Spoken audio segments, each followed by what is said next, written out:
Common mistakes when tracking calories.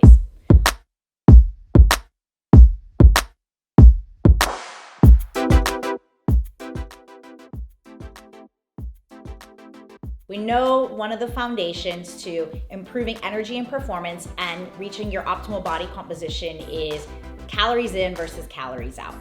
But some people can get a little frustrated and confused when they are tracking and using different tracking apps such as MyFitnessPal, MyMacros, Chronometer, any of those. You can get a little bit confused or frustrated when you feel like you're doing everything and tracking tediously, but things just aren't changing.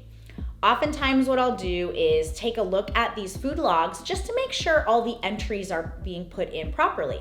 Because if it's not, this can kind of make a big difference, right? We could be talking hundreds of calories that end up adding up by the end of the week, and over days, weeks, months, years, that's where we start to see the changes happening. So let's take a look at some of the common mistakes when tracking calories. Eyeballing portion sizes. This is a great place to start for a lot of people, but when we really want to dial things in, a food scale is going to be the most accurate. Measuring by volume, not weight. What that means is many people will enter or measure by tablespoon, a cup, teaspoon, anything like that, just volume as opposed to an actual weight on the food scale. Now, if you've ever scooped out a tablespoon of peanut butter, you'll notice that if you actually weigh that out, it might be more than one serving. So we want to make sure that we're checking the weight of that and not just the volume. Not tracking alcohol properly. Nothing wrong with having alcohol. You can still achieve your body composition goals if you're drinking some alcohol. However, you do have to allot for this properly. So if you're just tracking calories, you still want to take a look and add in your carbs and fats too, so that you know if you're getting plenty of, if you're getting too many from the alcohol. So you can determine in your tracking app if you want to use these alcohol calories as carbohydrates or fats. We can go into more detail on that at a later time. However, it is definitely something you want to be aware of. Weighing raw and logging cooked, or vice versa. So, on a food label, or in most of the entries in the tracking apps, this weight is for the raw weight of the food. If you look on, say, a chicken breast, the ingredients label or the label, nutrition label, it's going to be for the raw weight of the food. So if you weigh this out cooked, you want to make sure that you're entering it as cooked. Or if you're weighing it cooked, then you want to be inputting it correctly if you're putting it in there raw. One way to look at this would be, food usually cooks down by about 25%. So what we're gonna do is take the amount of cooked and divide it by 0.75.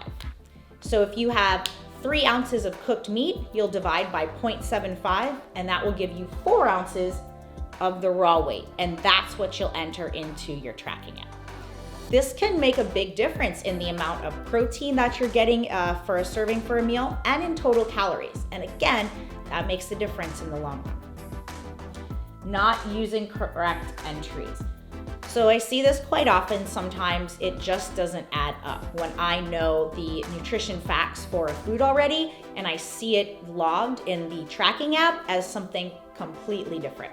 If you need to, look up the food labels online. There's plenty of reputable websites such as calorieking.com and the USDA site. Using generic measurements. Now this is another one that I see quite often as a mistake, such as medium apple or small avocado. Everything's a little bit different.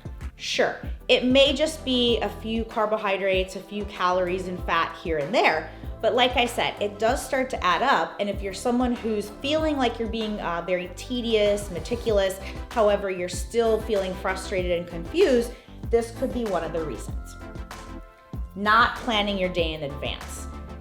I like to try to suggest for people to plan out most of their day the night before and put it into the tracking app. That way you're not getting to the end of the day with either a plethora of calories and macronutrients left, or not having very much, and then you're still hungry, or you're not hungry enough for the rest of it.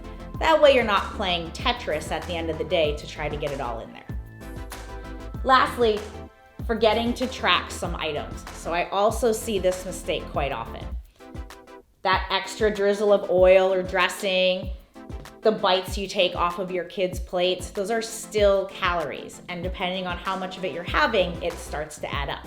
So that's one that you really want to be honest with yourself about and aware of.